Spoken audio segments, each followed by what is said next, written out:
You know what I'm saying? But as always, man, welcome to the Premium Cage Podcast, where we lock into a free state of mind each and every day. We talk all things, of course. And to my right / above for today, I got my main guy, my ace, my left and my right is weak, Shawn, better known as Mr. Senor Lee, all your socials. You know. And me, I'm Kenny, man. And we got a pretty special episode today, man. My man, take it away. Yes. So the beauty of this show, man, is not just the fact that I get to sit and talk to my nephew even more than we already talk, but I get to bring on some amazing people that I meet throughout the day to day. And I think this young woman we are about to bring to the stage is very phenomenal. She is the manager of people operations in an emergency department in a large healthcare organization. We don't want y'all going to find her to find out why you got that copay. It's not her fault. Yeah, All right. She's actually currently working on her doctoral degree in strategy and innovation in the healthcare field. Ladies and gentlemen, Miss Jamie Forbes. Hi, everyone. Good. Thank you for having me. Definitely. How you feeling? Good. I'm good. It's raining outside. Yeah. So.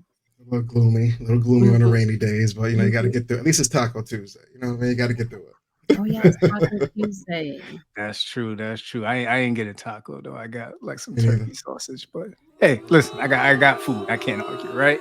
But listen, Jamie, it's so good to have you here, man. I know I got to meet you. I think it was like a couple of years, and just watching you maneuver through the healthcare field, maneuver through life has always been amazing to see. And I thought, it'd be great to come on here. Maybe you got some tips, some stories, something to offer our audience, so they can one day, hopefully get down that path that you're still aiming for. Because as we said, you're still going after that doctorate. So I know this is just the beginning of the story. But first thing I got to ask you, let's start with the name, Jamie Forbes. Like it almost sounds like a politician, right? Kenny, like when you hear the name Jamie Forbes, what does that do for you? When I heard it first, I was like, oh, he got big time. Okay. I said, we got big time coming to the show. I said, I'm going to have to iron my shirt for this one. You don't know what you're getting. You're getting a man or woman, black, white. You don't know what you're getting. So, yes, right. I love my mom for giving me that name, Jamie. Smart. Mm-hmm. Yes. And I'm always curious behind the name, right? Like I know my mom got my name from General Hospital. She was in love with some guy and she was like, yep, his name is going to be Shawn. I don't think I do that. So can you tell us a story about how you got the name, Jamie? Well, my mom was in love with Jamie, the Bionic Woman back in the 80s. I don't know if you guys heard about the Bionic Woman, Jamie. And apparently that's how I got my name. I haven't even done any research on it. But yeah, apparently in the 80s, there was someone named Jamie. She was the Bionic Woman. So that's how I got my name. Okay. It does sound like a hero's name, right? Jamie Forbes. Like I can see you swooping in and saving some people from a building. Like, yeah, I can see that. I can definitely see that. You got a cape, but a short cape, not one of them long ones. Like, yes, right. Exactly. So we got to have some fun to start. We really do, right? Mm-hmm. I could easily just tell you to tell people what your nationality is, but I want you to give them a hint that can help them guess what your nationality is. We love rice and peas and oxtail. Me too. Oh yes, Shawn, what is me as well. That is our Jamaica. Yes. That is our favorite cuisine. Oh, yeah. No. I take diversity classes now, so okay. I know I can't be. You know what I mean? I must be aware that people present in so many different ways. So yeah. I see the vision. Now, I know I gave you a small intro to start, but that's just the title, right? That's the title you serve within the emergency department. Can you give the people just a hint into the responsibilities that you have in the ED? So I'm really charged with managing recruitment. So I do recruitment for our administrative roles, our faculty roles, not the PA roles per se. I'm like the go-to person for the hiring managers if they have any issues with staffing. What else do I do? I go to recruitment conferences. I represent the department on a local and a national level. So, Jamie Forbes is always like these SAEM, ASEP conferences. I Word. also deal with terminating employees, talking to employees about their benefits, talking about FMLA, short term disability, everything related to people operations. That's what I do. And that's just part of my role.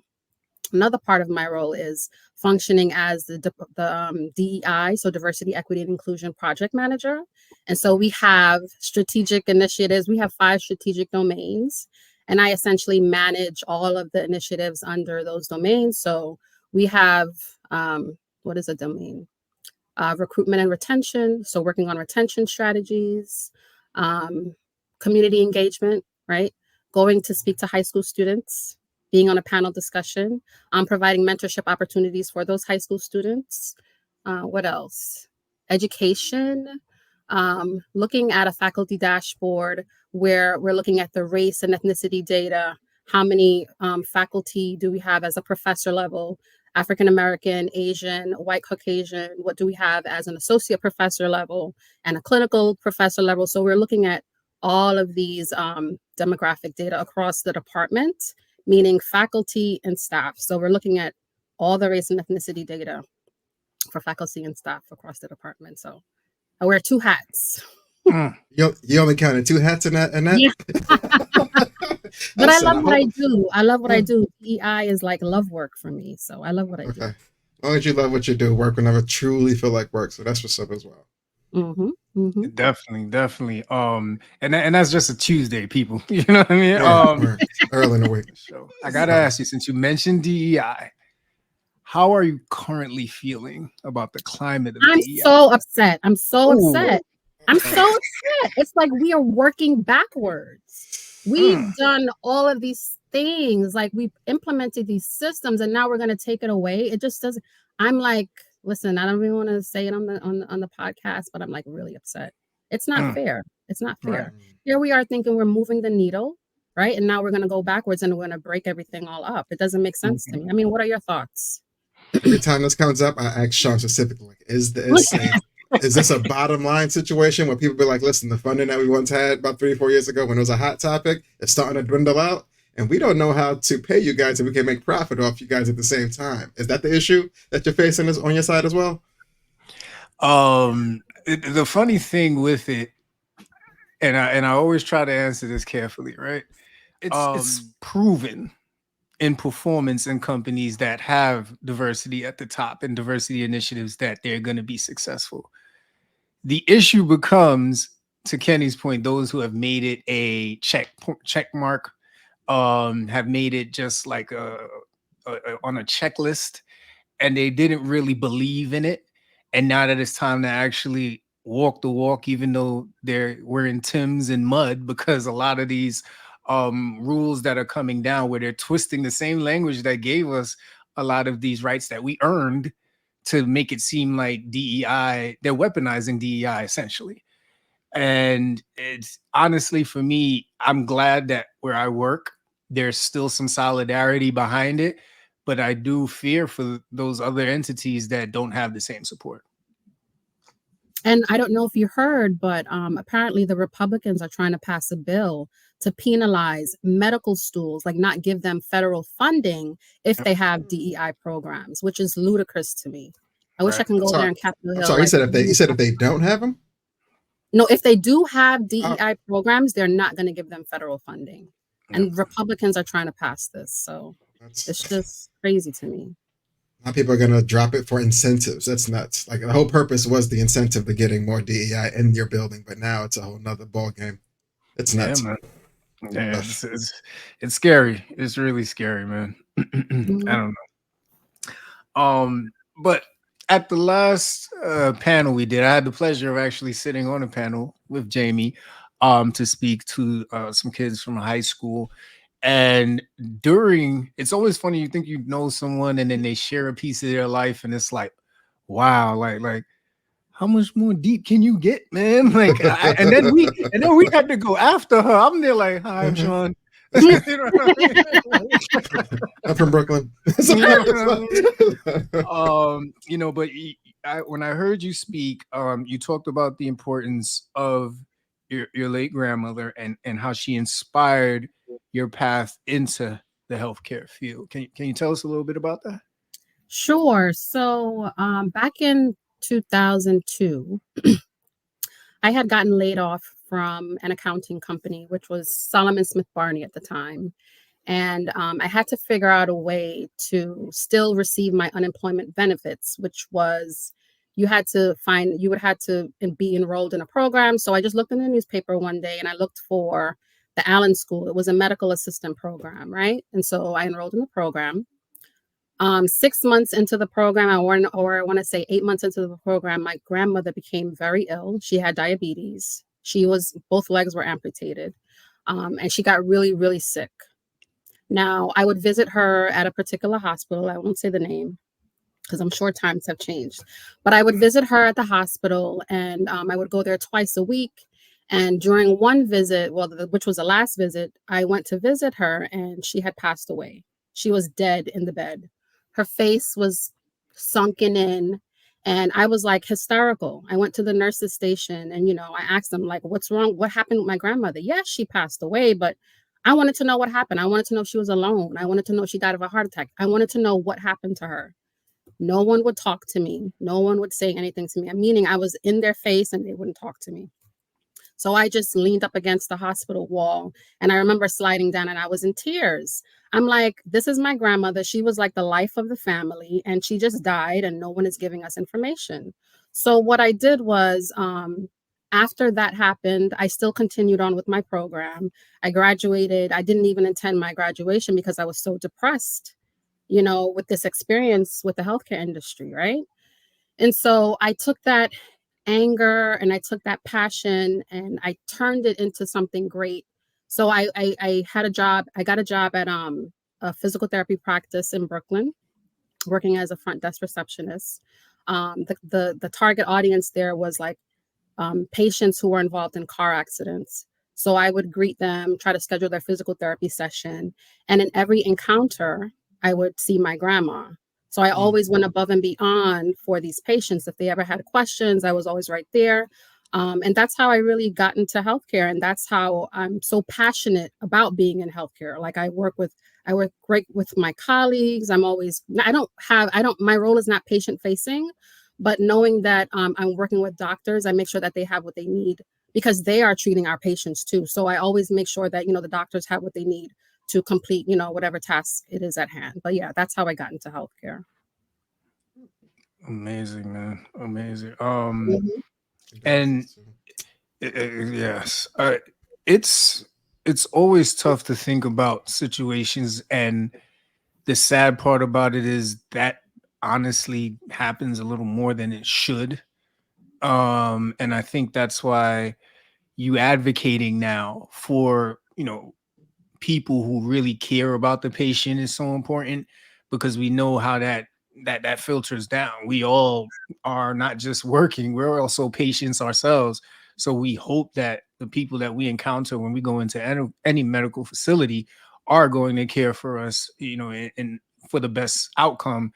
And it's really tough to hear that story, but it's amazing to see how you've turned it into this journey for yourself. So thank you for sharing that. I Yeah, found and what that I very. will say, when we were on the panel discussion and when we were doing, the musical chairs, not really musical chairs per se, but when we were talking to the students at each table, and there was at least one student at the table that said that, my story resonated with them. So that also shows me like we have a real issue, you Yeah. know? So it's like really, it's sad. I feel like it's still happening. It's still Hmm. happening. People are Yeah, in healthcare, they should be there for the patients. You shouldn't ignore patients. You know I what I agree. mean? It's affecting the whole patient experience.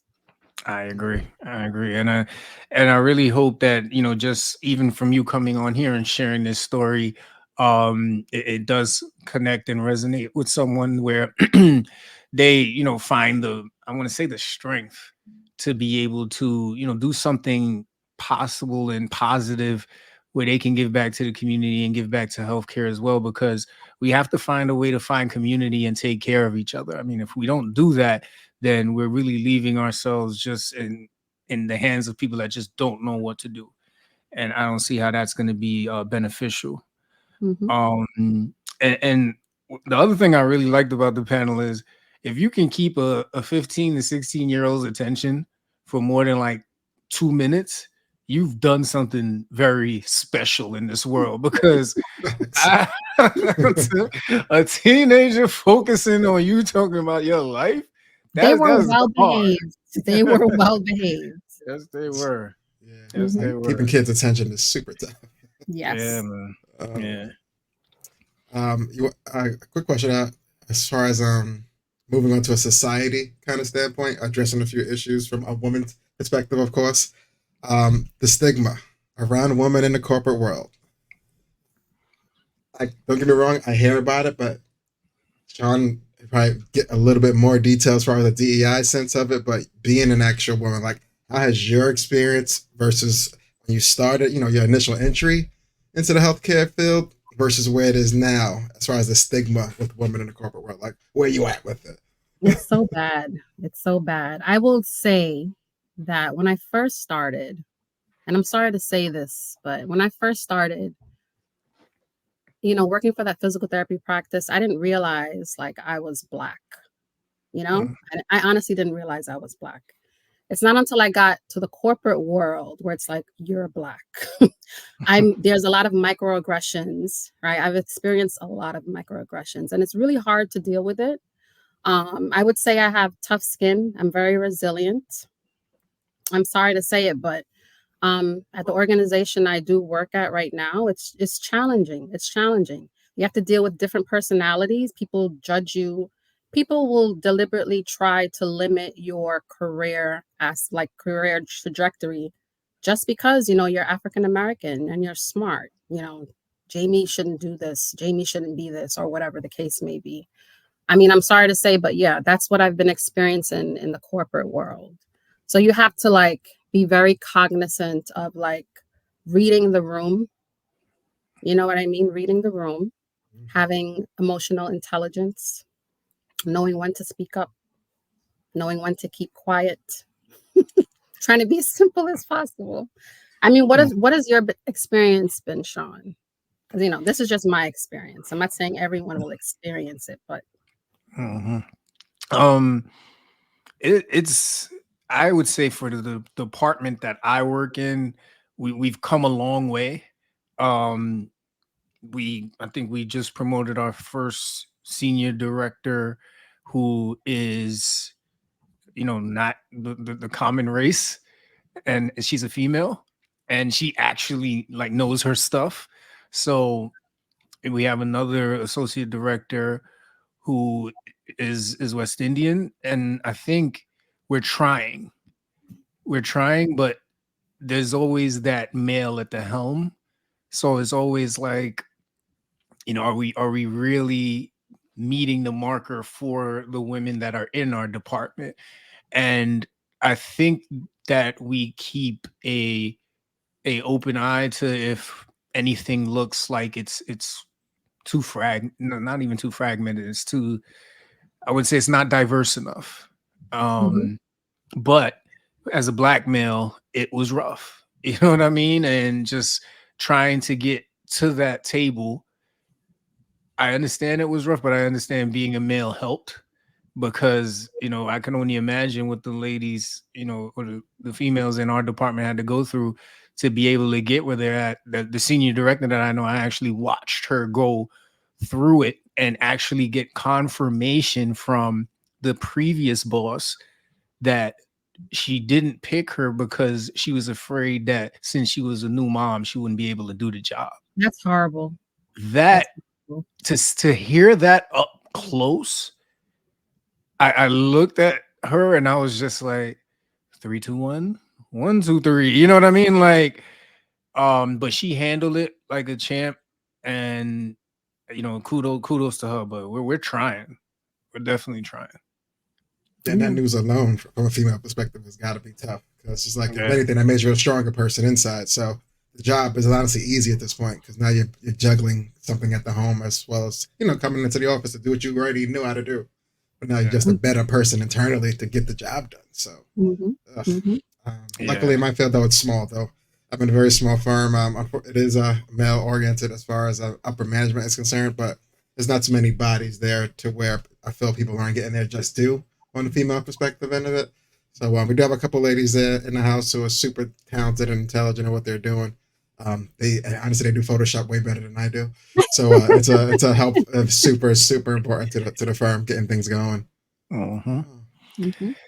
Yeah, it's tough. And then what I also thought about in that moment is, wow. So just imagine if you would have got promoted back then, where you would be now. Like, she's just now getting senior director. If she got promoted back then, she'd probably be vice VP. president. Yes, so she would own the building in a Winnequarter Street. So listen, if she's listening, kudos to you, because I couldn't have done it. I couldn't have done it, man. But it sometimes it gets bigger than the professional realm, right? There's other businesses. If you as entrepreneurs, right? My wife is an entrepreneur, and in the sense of her trying to do her business, there's instances where people don't see her as a businesswoman; they just see a woman, and I mean, for of course obvious reasons, right? That pisses me off, but it just makes me think of like nieces and sisters and what I mean, cousins who are going out there and trying to go about their business, and there's still this old adage element that they are lesser than, and it's like, how can we as men become better allies so that this doesn't continue? Great point. Allyship. Good point. I like that. Yeah, man. All right, so we're gonna keep this thing rolling. You are not only a career woman, Jamie. You know what I mean? I know that you are a mom. Yes. And I know you got a story behind this as well. How is being a mom impacted your journey? Especially after, like, I hope what happened to my friend didn't happen to you, but how has it impacted your journey?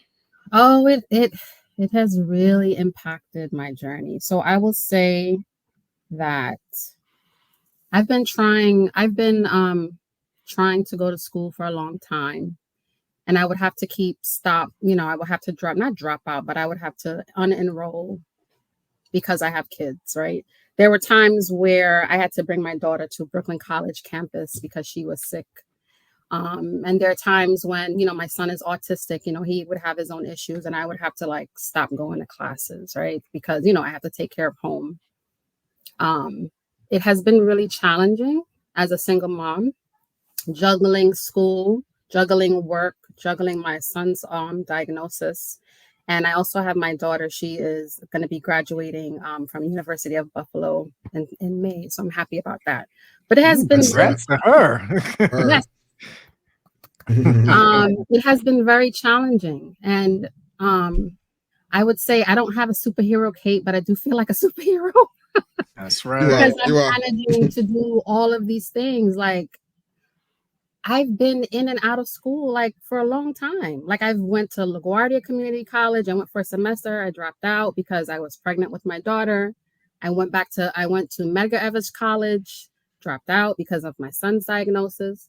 Then I went to Brooklyn College, dropped out because I couldn't manage, having an autistic son and, managing his needs. And I was still going to school and having my daughter, dropped out. And then I finally finished with my bachelor's in health and human services from Monroe College. The only way that I was able to actually finish was because I took it online. And then I've been smooth sailing ever since. I finished my BA, and then I went for my MBA, and then now I'm working on my doctorate. So it's been challenging, but it's more motivation to me. I'm very resilient, and, it's a lot, but I get it done. I try to not make excuses now. I mean, before it was like impossible, but yeah.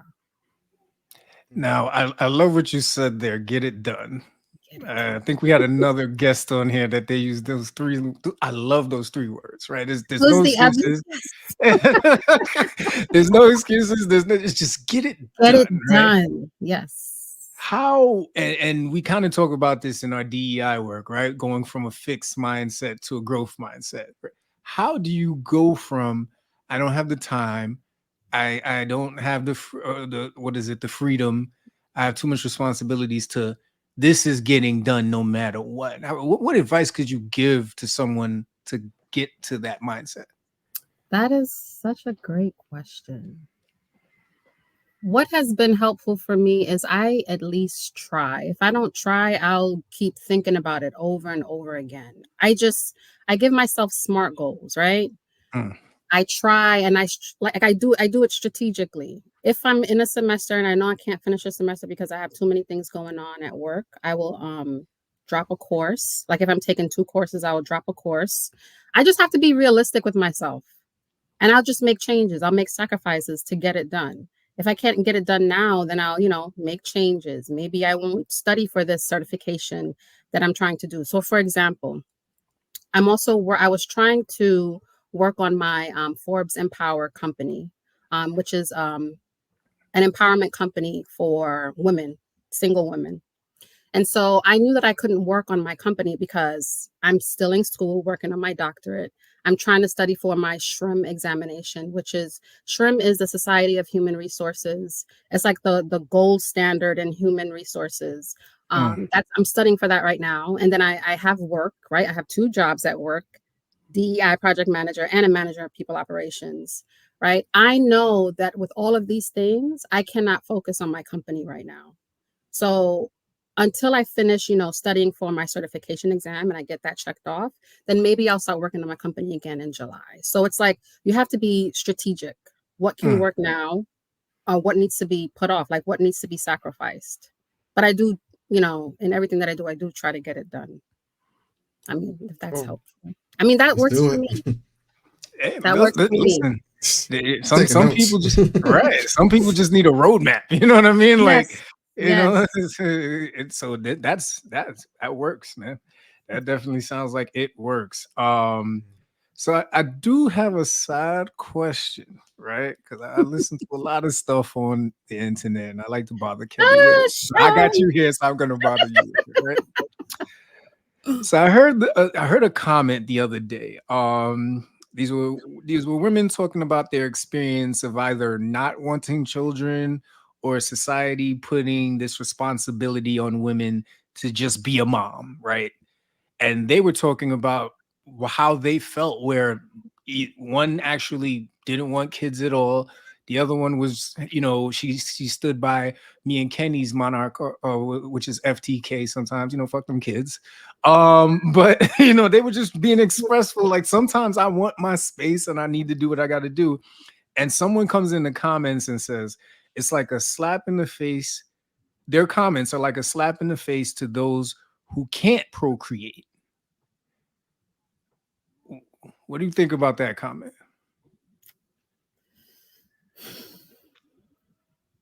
To each his own. To each his own. Like, it's a slap in the face. I mean, you can't force people to be moms. You have people who have children and they give them up for adoption, right? Mm-hmm. I was fortunate that I had my child at 19 and I took that responsibility. I'm happy. I'm so proud of my daughter. It's, you can't force people to be moms. I mean, I don't know what else to say about that. You can't force people to be moms. Yes, some people try to have kids, but maybe, it's not supposed to happen. Like, I don't know. I mean, what do you think about the comment? Oh, I stay out of women's business. To each his own. Like, leave the woman. We should be able to do whatever we want to do with our bodies. I got 2 daughters, so I think I know what I'm talking about at times, but I really don't. You know what I mean? But I had to have any input on it. It just feels very dated. It feels very like an old term of a stay in the kitchen kind of motto. You know what I mean? Where that's just not the place anymore. Like it's cool to visit, like you know what I mean. If the family's hungry, you want to grill cheese for yourself. But just being a place you kind of are chained to for the duration of the day, every day, it's nuts. You know what I mean? So I can't stand by that in today's time. Like I would get it if I was 85. You know what I mean? But time has moved on. You know what I mean? So yeah, I can't get jiggy with that in today's time. I can't get jiggy. It makes me think of, and you know Jason Rose, man. He's always dropping some gem. Jason said we've lost the ability to disagree. Jason said that in February, and that stuck with me for the last 2 months because he's absolutely right. I get the foundation of the statement, right? There's women out there who can't procreate. So why are there other women? And I have to be careful because this can turn into a terrible soundbite. This is a comment from somebody else on another statement, right? But there are women out there who can't procreate. We get that. But have we lost the ability to hear out the women that can procreate because of their feelings and what they're experiencing? If we can't listen to them, then what sensitivity do we want them to have for the women who can't procreate? Because each one is going through their own experience. To your point, Jamie, everybody is having their own unique experience in this life, and everybody has the right to have their story heard. And if their story is this little kid is a nightmare, then that's their story. You know what I mean? Like, so that's the only thing I can express on that. Hopefully, they don't come for me in the comments. They always do. They always do. How can if you go through that line as far as what a woman can and can't do, it kind of goes back to the point of putting them in a box. It can't be there. Like, you know what I mean? So once you get out that box, and I think it really comes out to judgment and merit as far as people not accepting someone who may not, like you said, may not be able to procreate, but having a thought or a vision on what a mother should be doing.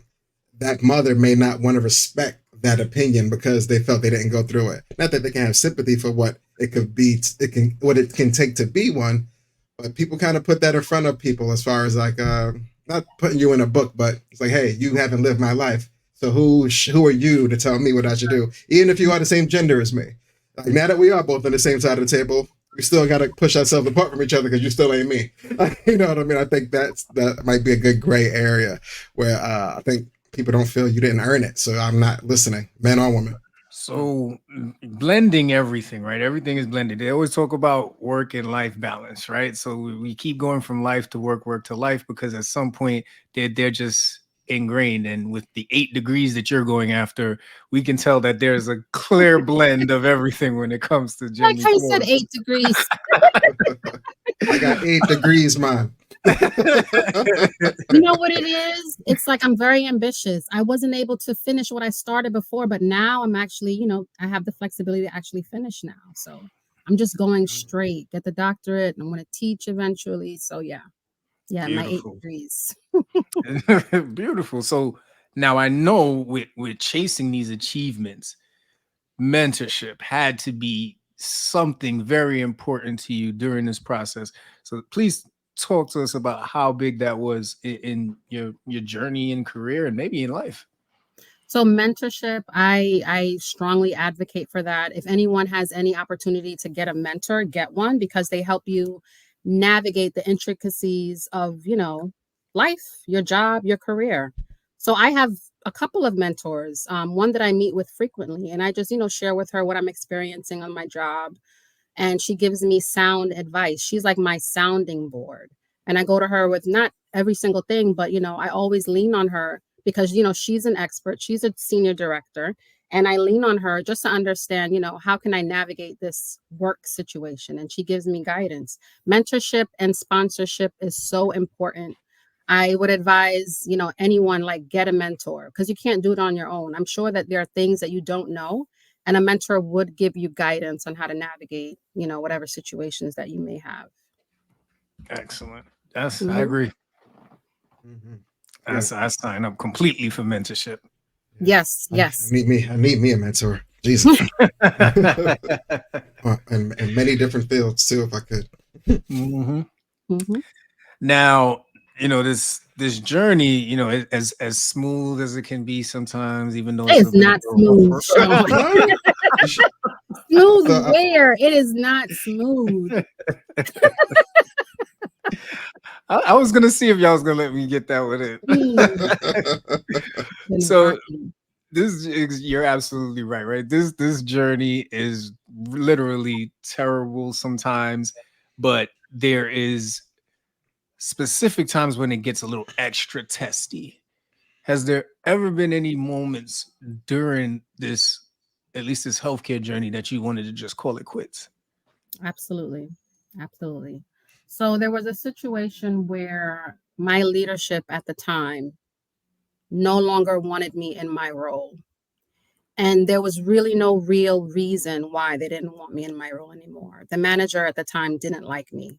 And I Mm, took that to heart because I had stellar performance appraisals. Like on a scale of 1 to 3, I would get threes on all my performance appraisals annually. And so it really hurt my heart because this person didn't like me.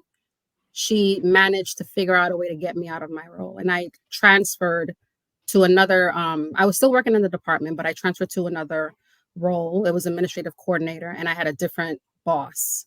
And mm, so I had to seek out help because I know I didn't want to leave my job because I have 2 kids to support. Like, how do I pivot this? Do I leave my job? Do I stay and I deal with it? I chose to stay because I've already worked with the department since 2014 for a very long time. So I know everyone. And I needed stability because I was still in school. So I actually sought out a professional, not a professional, a life coach, career coach. And I was meeting with this person twice a month. I had to pay her like $300 a month. And I was mm. working with her for an entire year. So $300 a month times 12, that's $3,600 I had to spend to just for her just to help me like navigate this issue, what's going on in my life. And in retrospect, I was blaming myself because I'm like, why would my boss not like me? Why would they do this to me? And after all those sessions, she really, showed me like it's not your fault. It's just the boss. Right. And so Yeah. I worked with her for a year, and I'm so grateful that I even thought to get outside help. So this is another reason why mentorship is important, because at that time I didn't have a mentor. But Yeah. after that whole year, my job had a program where you can sign up to get a mentor, and I got accepted into that program. And I was in that program for 6 months. And so I've, had mentors ever since. But yeah, I had to seek help because I just didn't know how to process what was going on. Imagine you have a job, your boss doesn't like you, and they literally want you out of the position. And then you're training your replacement. So if Oh, I was that bad of an employee, why do you have me training my replacement? It was really contracts. tough. I was in tears for like a week. It was really tough. But yeah. Yeah. Well, first, I commend you for having the fortitude to get through that, and then the know-it-all to say, you know what, I'm going to invest in the fact that I can get through this. I just need help. And Mhm. sometimes I can only speak for myself. Asking for help is not sometimes always the go-to. It's Mhm. always almost like a do it yourself. But sometimes we really need to be able to ask for help. Yeah, Right. especially in the Caribbean culture, like we're not supposed to ask for help. That's Mhm. what it is, like especially in the Caribbean culture. But I had to like, no, I had to do something. So yeah, I'm happy that I, sought out help. I really am. And you shouldn't Got be a quick, afraid to ask for help either, because you can't do it alone. I got a quick follow up question for you, Jamie. I know you said you moved from one mentor to another. Now, how does the end of that road go with mentorship? As far as I've never heard of someone actually leaving one to like not move on to another one, but does the path kind of end with what I needed you for? So I'm going to move on now. Is that like cheating now? Well, I was a part of a program and I was a part of a program, and the program ended, but I do still keep in contact with that mentor. I just don't Okay. lean on her as much. I Okay. lean more Gotcha. on, Gotcha. I found another program. So that's, I'm a go-getter, right? I'm looking for all Yes. these programs across the health system, and anything that I can find, I sign up for it. And then, once the program is over, I'll just get a new mentor. But I do still keep in touch with that other mentor. They're just not as frequent. Okay, I wasn't sure if you was like when the cold turkey type. It's like, yeah, it's been cool, but No, my contract with you is up. I got bigger, better things to do. I love where we're at, but this is a stepping stool from where I'm trying to, you know what I mean? That conversation might be rough. Yeah. You know, it's tough when they go, it's not you, it's the program. You know what I mean? Like nobody wants to hear that. Nobody. Exactly. The way my life trajectory is going, But to your point, Kenny, knowing when to end a mentorship is just as important. Because if in any way that mentor is not meeting the need that you have, it is very important to make that clear with the mentor. You know what I mean? You can't, if you're going to be a go-getter, you also have to prioritize how your time works, and you want to save the relationship with this person. You don't know what they're going through. They may just be very busy and probably gave up time thinking they would have it, and then boom, that time is gone. So it's important to read that and also let that mentor know, hey, listen, this was nice, but I think I need someone who, I think I need something a little different. And if they're worth their salt, they'll understand that, yeah, I kind of felt that way too. I just didn't want to end it on you, but I get it. So you're absolutely right. Yeah, absolutely. Especially if it's a paid mentorship. It's like, listen, you should have said something sooner. Well, sure. Okay. Interesting. Jamie, I know you got deep roots in Brooklyn. Tell us about some of the community initiatives that you support, and I definitely want to want you to talk about the youth sports that you're involved with as well. Yeah, so about 2 or 3 years ago, I rekindled a friendship with a friend, and he's a part of Dunkers Delight Basketball. So Dunkers Delight Basketball is a Stop the Violence basketball program, and we do tournaments in Wingate Park. And the tournament runs from Thursdays to Sundays. We start up in June and we end in August. So we do provide basketball clinics free of charge for kids in the community. And it's so important because, it's really a movement, right? When I say it's a movement, Dunkers Delight is a movement in that it helps channel positive energy for the at-risk youth of the community. I'm sure you guys know that, the community is plagued by a lot of gun violence, alcoholism, crime that happens amongst, the youth. And so this program is really a prevention program, and it helps the youth build on their teamwork skills, their leadership skills, sportsmanship skills. And so where I come into play is I don't really manage like the scheduling or anything like that. Where I come into play is I send out letters to politicians, trying to seek funds for the program because this is a free program, the basketball clinic. I also work on their website. So I'll share I don't know if there's a link here where I can share the website, but yeah, I work on the website, but it's lots of things that I do for Dunkers Delight. Like I work really behind the scenes for this Stop the Violence basketball program. And it's really great. What I found to be so amazing last year is that seeing like the 5-year-olds playing basketball is so amazing. And now we want to expand it to special needs. Like we want to have a division where people in wheelchairs can play basketball. So it's really, we're really inclusive. Yeah. So we have different divisions. Like we have 18 and under, 16 and under, 12 and under, all these different divisions. We have an adult division, but it's really massive. I love being a part of Dunkers. Like I really like it's so great to see like the little kids playing basketball. Like I just want to cry. Like, oh my God. Yeah, it's such a beautiful thing to see the kids play basketball and keeping them off the streets. Gotta ask a side question. I know you get to see all the players play, but how's your shot? Me? Listen, I used to play basketball in high school. I was a power forward. Power forward. Okay. But when I got on the court the other time, I don't know. It's like, I don't know. It's been a while. Been over a decade I've been on the court. It's just, it was going on. I mean, the stroke is still there. It's just small business now. That's all. Yes, it's small business now. That's all. Nothing personal. It's like the room got farther. Like, what happened? Yes. So You they put guys that should in come Steph out to Curry. you guys should Yeah. come out to the games this summer. Oh, for Yeah. sure. Big Yeah, basketball fan. I definitely. got to bring the kids. Yes, Definitely. yes. But yeah, that's not I'm a part. That's like my heart and soul. So that's another thing that I'm working on. See? So many See? things. Don't Busy. But it's forget you got. it's Hey, love don't work. forget you got a business. You got a business to create. So I, just remember.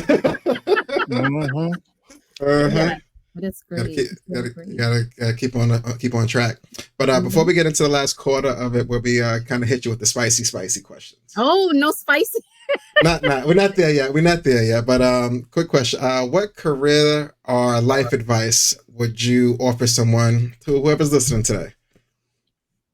I would say be intentional. Be intentional. You are responsible for your career. You cannot leave your career up to anybody else. It's all you. If you want to grow into another role, like let's say you want to become a manager, look at a manager's job description and look at the skills that you need for that job and just, try to do those skills in your current job, right? You have to be intentional. No one is in control of your career but you. So just be intentional and be realistic and, don't give up on yourself because just before you give up on yourself, something is just going to happen. And, just don't give up on yourself. I mean, that's what I take with me all the time. I never give up. I always try. I would rather have tried than to have not tried at all. So, Mm. Oh man, that was a good one. And Yep. and prayer. If I had to add anything at the end of that, prayer works. yes, it'll work. Yes, for sure. Absolutely. All right, Jamie, you have entered the FCP top 10. Ooh, I'm so scared. I mean, as you should be. As you should be. So this is how it's gonna go, right? The first 5 questions are gonna be strictly professional. The last 5 is spicy time, right? I'm And gonna this is take the on a public professional. platform. I'm gonna take the professional. Okay. Kenny's gonna take the spice Spicy. Okay. because he's good with it, man. He's gonna yeah. I got. He's good with We got some time tonight, right? it. All right. So I'm gonna set the premise for the professional. You are CEO of a healthcare institution or your own healthcare company. Give me 3 initiatives you would focus on to improve pay equity for women. 3 initiatives I would focus on to improve pay equity for women. No pressure. That's a great question, Shawn. She said this was number one. Jeez. Yeah, number 1. Well, I would definitely look at the data for all of the women, like create a dashboard Boom. Like and it. just compare it with, the male counterparts and just ensure that, they are being paid equally. I mean, that's one initiative. I can't think of 2 other initiatives. I don't know. I guess I'm not thinking, but yeah, that's definitely one thing I would do. I would look at all of the women's How about salaries. coordinating with HR? I mean, from the minute they get in the door. That is a great point. Coordinating with HR. Speaking to a DEI rep right now. No, she knows it. I'm just catching her off guard.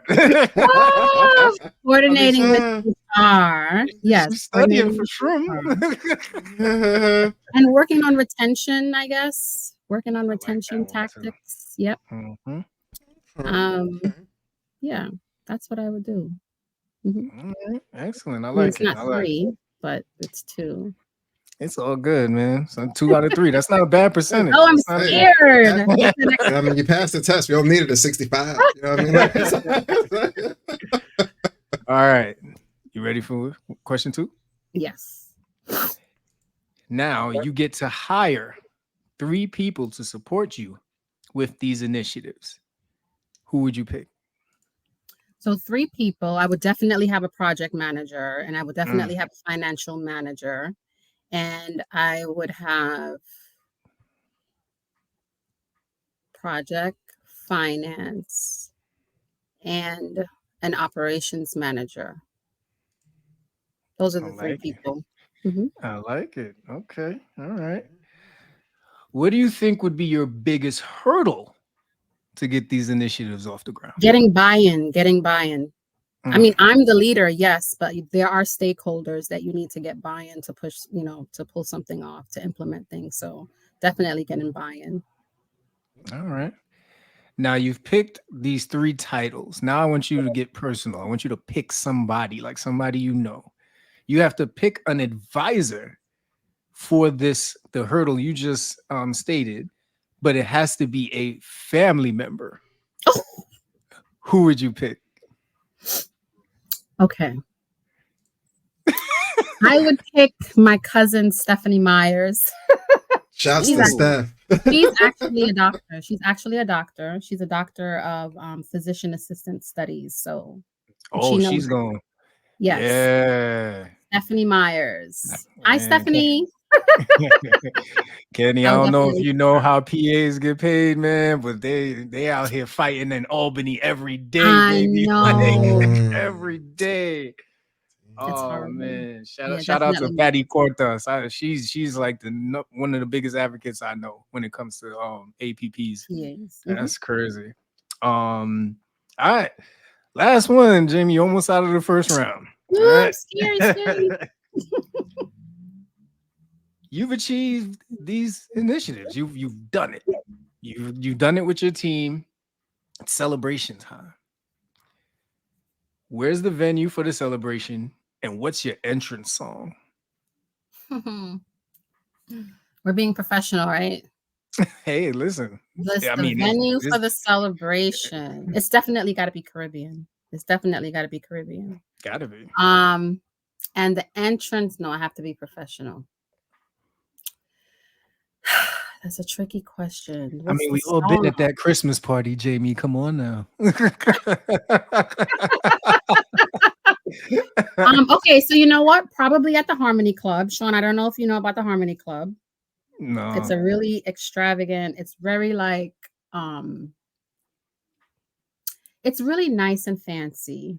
It's really nice and fancy. I'll leave it at that. But the entrance song, I like a lot of music. What would be the entrance song? It'll be, you know, something probably from Beyonce. Which Something from Beyonce? yeah, something definitely Beyonce. Cowboy Beyonce, No, Elevator not Cowboy Beyonce. Beyonce. There's a Come on. homecoming song that she had. Shawn, you went to the African American Day Parade. There was a song by Oh, Beyonce, and it was Break like, My Soul? yes, I think it was Break My Soul. I think it was. Okay. All What do you think? You right. think that's professional? That's not professional, right? No, that's perfect. It's We a played that at the DEI summit. yeah. I made sure they played that. But yeah, something like that. Yeah. All right, cool, man. All right, you made it past the professional round. I'm now Got gonna past the pass it to professional. You my got past the Woo! professional. All right. I have five spicy or two spicy. Nah, it's 4 spicy. I got a 4 spicy piece. And a bonus wing if we still sticking around. All right. Before you are CEO of a healthcare institution, but now for these spices, hey, throwing you out in the streets, man. You're in a committed relationship though. We have a running theme here on the FCP where we find it almost sacrilegious to come home after 2 o'clock. It's like it's nothing out there for you. You know what I mean? Like it's usually, you know what I mean? It's not but bad. It's bad news outside after 2 a.m. But we gotta ask, if you are in a committed relationship, you still coming home past 2 when you're hanging out with the girls or, you know what I mean, hitting the streets? Absolutely not. See? Absolutely not. She's not a Jezebel. See No, what I'm I'm not. Thank you. saying? Thank I you. haven't been in a relationship in 10 years, so yeah, I wouldn't do that. It's just been really the focus has been my kids. Smart. Okay, next Yeah. question. All right, so you're home before 2. That's good. But listen, yeah, work every day. 40 hours is the minimum, right? But are you can you bring home food from a coworker if you are in this committed relationship still? Like is that flying at the crib? No, he cannot bring no. Mm-mm. And I don't eat from people. Yeah. So he's bringing the food for us to share. No, I don't eat from people like that. Because you don't know how What if- people's kitchens are, but no, he can't bring food home. But even if it's highly recommended, like he's like, I had it last week. It was No, I think no, that's supposed to be my man. I would cook for him. No, he's not allowed to bring food home. No. All right. Shouts to Deborah. Shouts to Deborah. If you're in a relationship or if you're married, why are you taking food from another woman? Next question. We're not, just for the record, you were given this food, you wasn't taking. You know what I mean? But we're gonna move on to the next question. We're moving on to the next question. We gotta go. Next question. We got some past skeletons we don't want to talk about right now. So you're back in this committed relationship, right? Okay. But hey, things are getting serious between you two, right? Almost thinking about moving in. But are you moving into his house or is he moving into your house now? Like who wins this one? He has to move in with me. That chuckle. They heard the chuckle? Yes, I did. I'm not moving in with him. Interesting. Wow. You heard it here first. Okay. All right. Next question. Once again, committed relationship status. How important are finances? Do we know exactly what's coming in on both angles? Like, are we sharing all checks? Like, when do we get paid this week? Kind of conversations are happening. Absolutely. If we're sharing a household and we're in a relationship, and we want to do things in the future, like get a mortgage, we have to know what each other is making. Yeah. So just for so we talking like just a joint and there's no separates? Like it's all together? No separate. What? Oh, no separates? No. Oh, that's a deal breaker. Joint. We are one. We can possess a joint as a unit, but you feel that's all we need to have? Is that's us? Just one pot? It's like ordering gifts from Amazon, but y'all share the account. You both know it's on the way. You can't do that. One pot. What if he got like a FanDuel habit? Like you're not nervous? He said, I checked the statement today. Something's off. If he's going to have another account, he needs to tell me, and I need to be able to monitor it because we're supposed to be having a trusting relationship, right? Full transparency, right? Full transparency. Yes, full transparency. We're supposed to be able to share our finances. If we're trying to build a future together, finances is very important. I need to know how you manage your money. And if you don't manage it correctly, that's a red flag for me, right? So... Makes sense. I get it. Jamie, what are your thoughts? Uh-oh. I have to hear this. Talk to him, Shawn. Jamie, I swear, I can see you giving some man allowance when they're like, I can see it. I can see him coming to you. He's talking about, babe, can I get $100? So having a rough week. Could you spot me to next time, please? I can see it. Yes. But yeah, personally, my opinion is a little different, from Kenny's. He'll get into his. I've never done the joint account thing. I'm more open to it now, but maybe 5 years ago, if you'd asked me, I'd have been like, yeah, no, that's not really happening because, I've always just had direct control over my money. I've heard every version of but you're married now. I've heard every version of it. It still hasn't gotten through, but I can say now that I literally told my wife, we need to start one now. So I have converted finally, but I'm so proud of you. Yes. See, look, Jamie, first day on the job, you changing this man. I like that. You might have to put on the mentorship bill now. Like it's another subscription you got. Damn. I ain't got $300 a month, Jamie. I can't. She said, "I take one." So pricey though. That's a lot of money. Yes, but it was. That's a car payment. Yeah, it's a car payment. That's a monthly. Yeah. All right. It's my last spicy question for you. Now you said you used to have a jump shot way back in the day. Not that there's no footage, but we believe you're here at the FCP, right? If you had to pick, before we get to this, do you have a favorite team? I used to like the Nets when I think it was Jason Kidd or Jason Williams when he was on Jason the Kidd. Nets, but he's no longer on the Nets. So I don't have a I don't follow anyone right now. All right, so we're gonna say all-time net. You can choose, right? If you had to pick 3 Nets players to hit 3 threes for you, but you win 100 mil. Who you got? 3 net players. I can't remember the other names. Nick. A New Yorker, maybe. Knicks, you can use Knicks too if you want. Knicks, I don't, I haven't watched. So I got it. I got an idea, Kenny. You're to very familiar with the kids in Dunker's Delight, right? Yes. So give me 3 kids that you would pick to hit 3 jump shots for you from the 3-point line for you to win $100 million. So I would definitely pick Dana Livingston. She's on our girls division. She's in our girls division. Shout out to Dana. Dana Livingston, yes. And yes, Leaky Roof. He's very good. He's very good. Leaky Roof. I thought his first name was Leaky. I thought, that name is fire. And the last person, good. His name is Smooth K. He's like 6 years old, but he's really good. He's really good. Let me make sure I give him a good shout out. His name is Smooth K. He's smooth at 6.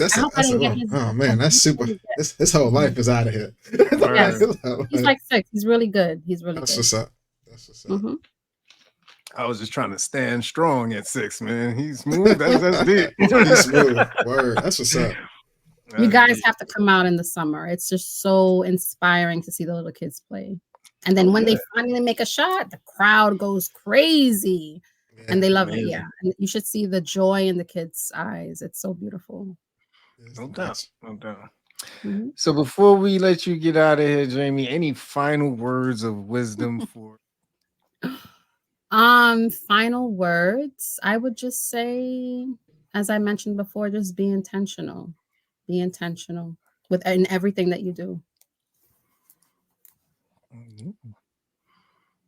That's it. That's it. Hey. Straight to the point. Straight to the point. Don't waste time. Don't waste time. Just be get it done. Get it done. Exactly. Get it done. Get it done. Get it done. And just try. Just at least try whatever it is that you're working on. Just try. Yep. Get it done and get home before 2 a.m. You heard us. Yeah. Y'all been coming for us. but don't come home with no food that's from somebody you work with. Yes, I was just about to say that. Yeah, don't bring home things from your colleague. He said, "No, I bought this. I bought this. I bought this." It was one time. It was one time. I thought I was sharing. Nope. Anyway. Nope, not at all. If it wasn't in Tupperware, you might have could have got away with it. But yeah, if it was Tupperware, Tupperware is a dead giveaway. What if it's rice and piece of oxtail? Is it in Tupperware? She's at the plot thickens, and we're not talking about the gravy. Still no. Cut the episode before she gets. So you heard it here first. You heard it here first. All right, Kenny, any last words from you, man? Oh, no. Jamie, just want to say thank you so much for your time this evening. You have been a wonderful guest tonight. And a lot of gems, as always. A lot of good gems. Appreciate your time, though, for sure. Yes, thank you guys for having me on your podcast. This is my first podcast. Yes. Definitely. So listen, we want to thank the infamous Jamie Forbes. We got to let her go back after her 8 degrees in world domination. But we at FCP appreciate you so much, Jamie, for coming on here, taking the time out of your apparently busy schedule to talk to us, share all these stories, share all these gems, to Kenny's point. But at this point, y'all, we got to go. So you are now released back into your normal schedule programming. Yes. Corporate life, parental life, entrepreneurship, whatever it is that you do, we salute you. I appreciate you guys so much. Appreciate you, Jamie. See y'all back next pay week when we log back in to a free state of mind.